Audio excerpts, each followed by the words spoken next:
Rattling. Endless rattling. Every panel of the armor, the hatches we were looking through, the big hatch pretending to be a door at the back, each and every item touching any part of the vehicle from inside or out, they all had a rattle. Hassan had the map spread out in front of her and called the shots according to the most shaky compass reading the world has ever known. Well, we went southwest one way or another. We had left the camp in the afternoon, and after 2 hours arrived at the crest of a dismal valley. Below, the woods had been burned out, just as I had seen near Friends of Promise. Hassan confirmed it was all from the early days, deliberate attempts to cut paths in the spread of the human carriers.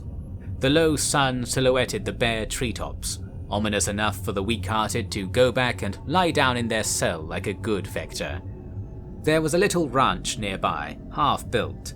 I pulled up next to it to find somewhere to sleep, having been awake all night previously. Hassan was content to watch the truck, with a shotgun on her lap. I slept on a pile of clothes in a half-made attic, stinking of forest fire and wood dust. This was what being inside of a cigar must be like. I thought while I lay there that I could feel the faintest touch of that illness that had struck me when I tried to cross the zone barrier before. The thing we speculated was linked to the snow. Was I being zapped at that very instant?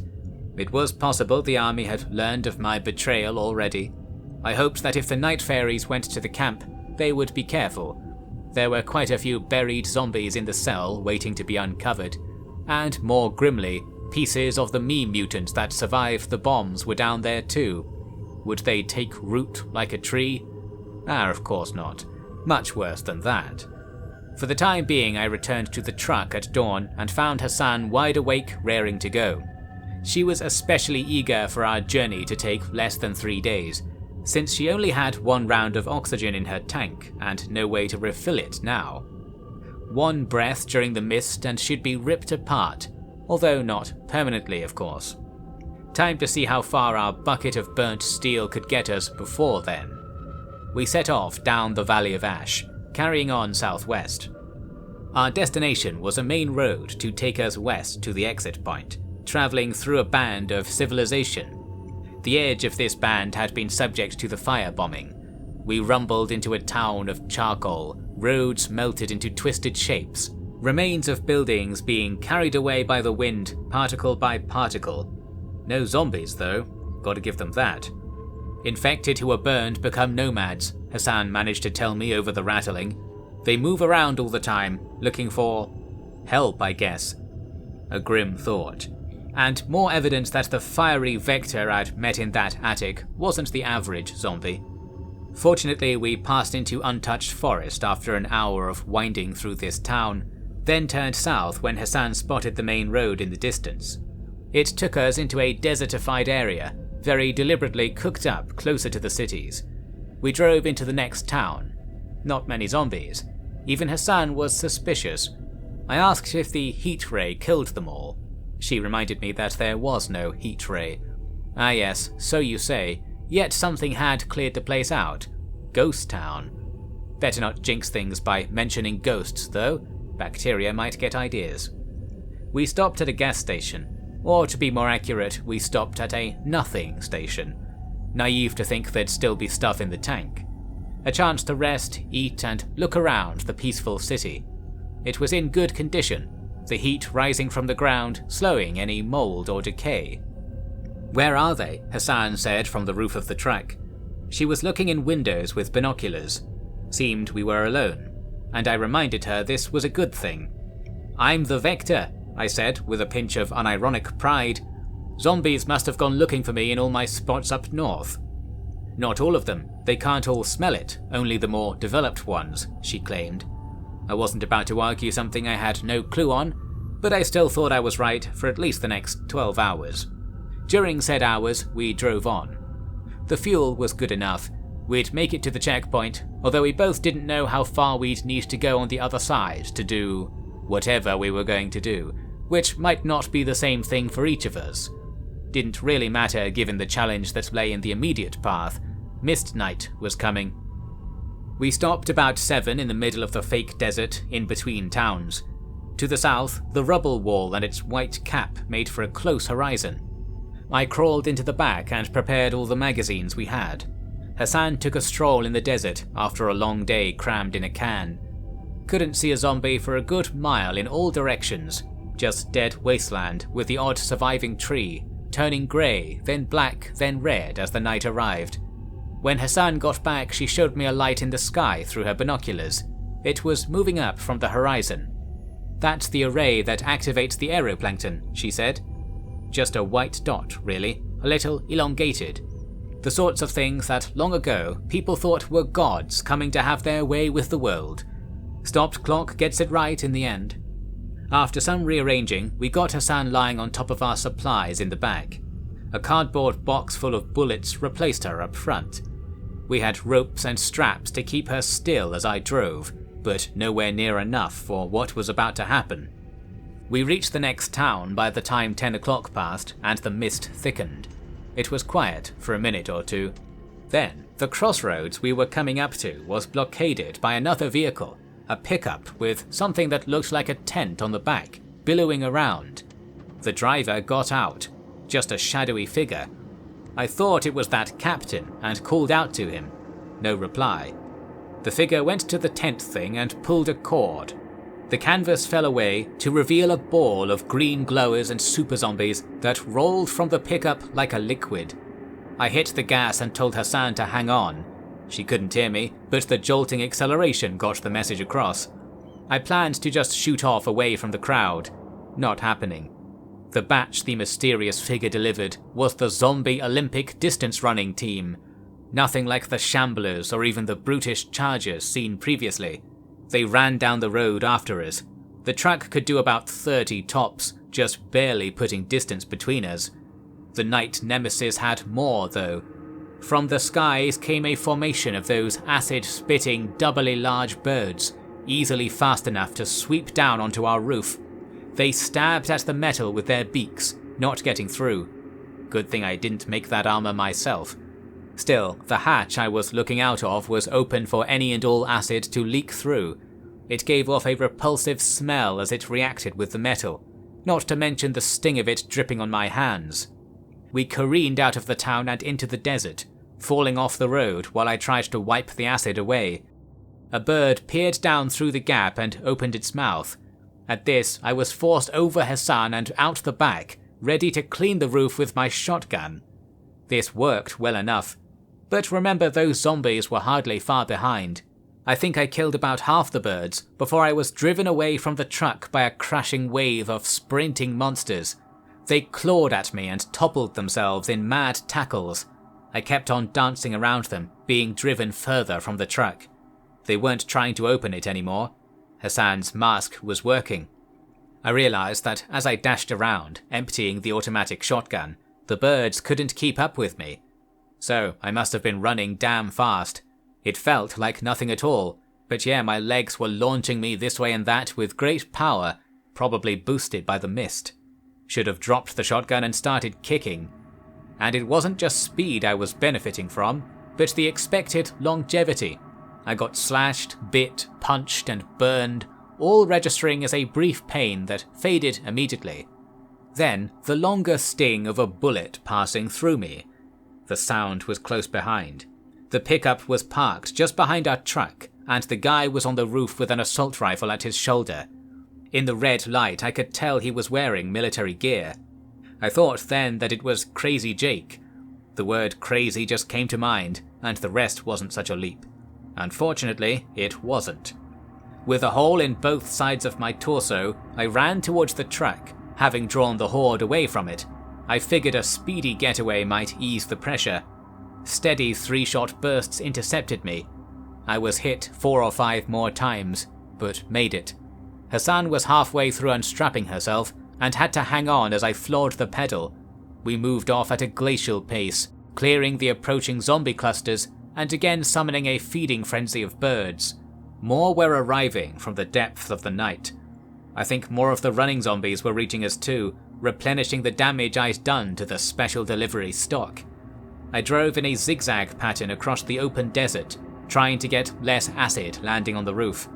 Made it easier for that guy to catch up, though. I shouted to Hassan I thought Crazy Jake had come to kill us. She was still undoing her straps. She asked if the guy I saw had a mask, and I said no. Didn't look like it. That meant it wasn't Crazy Jake. There was only one person who didn't wear a mask when the mist was about. I thought I might have met my match. I heard the roar of the pickup's engine close by. It slammed into the back right wheel and span us around. Thankfully, all the missing armor up top meant we were bottom heavy, so didn't have to worry about rolling.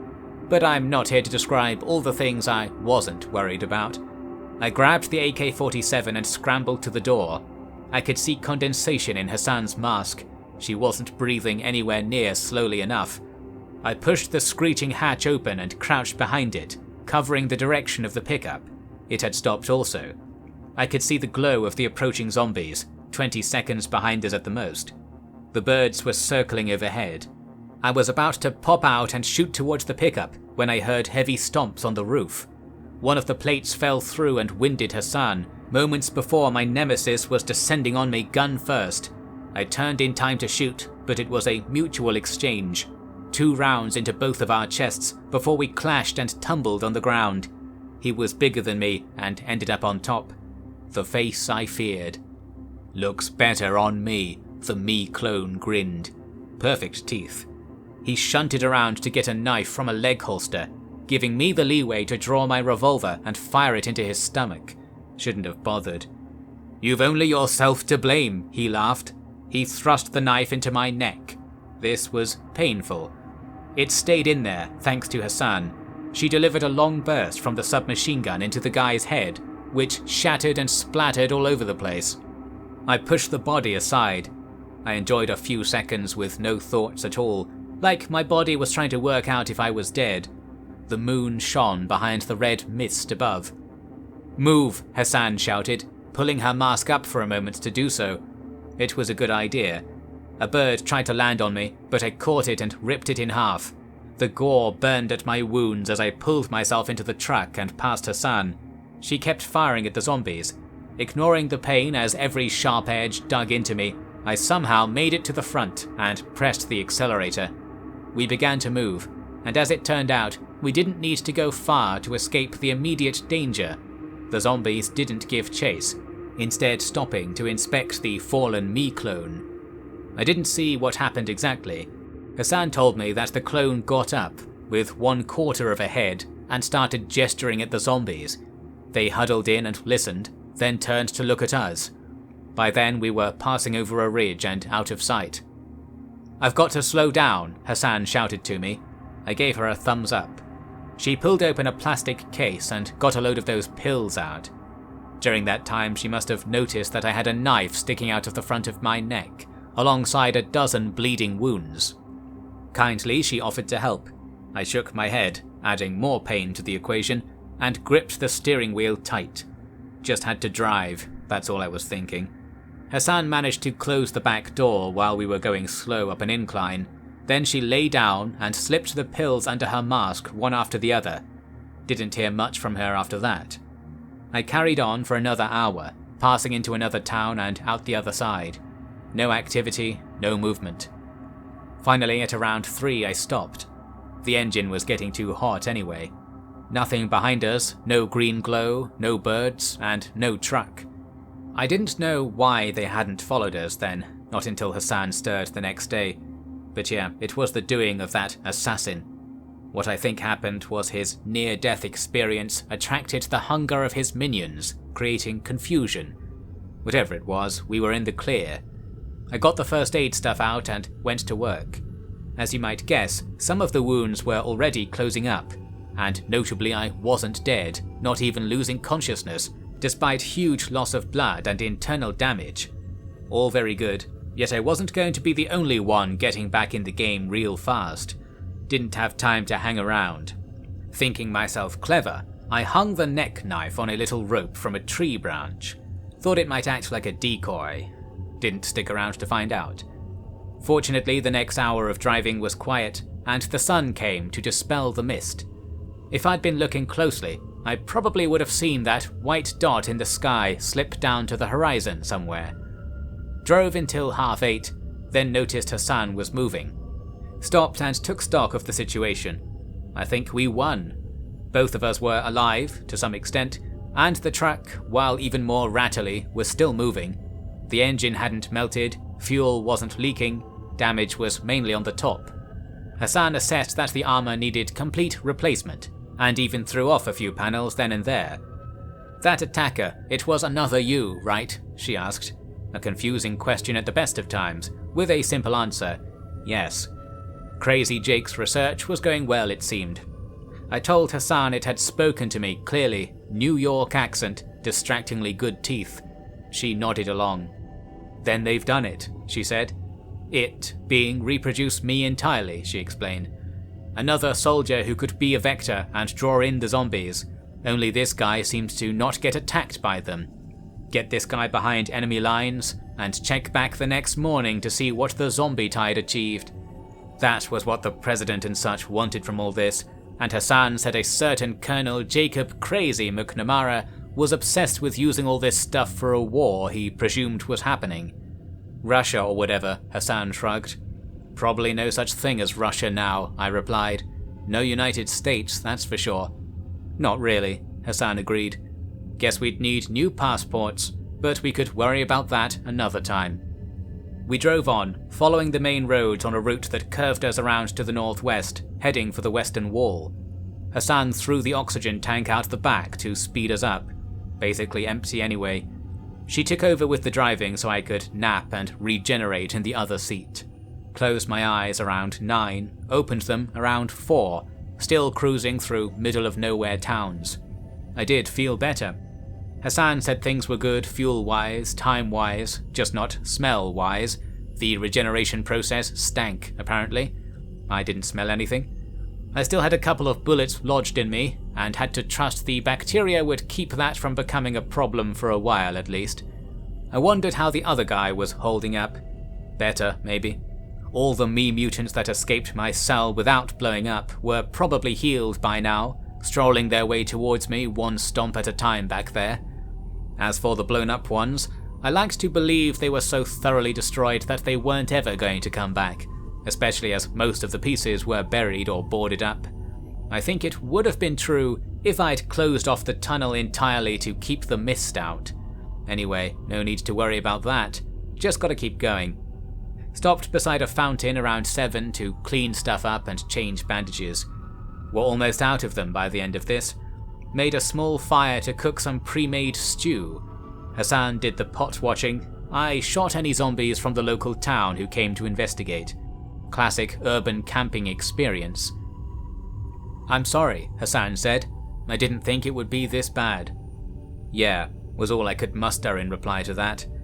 I was being given every opportunity to take Hassan's warning against hope to heart.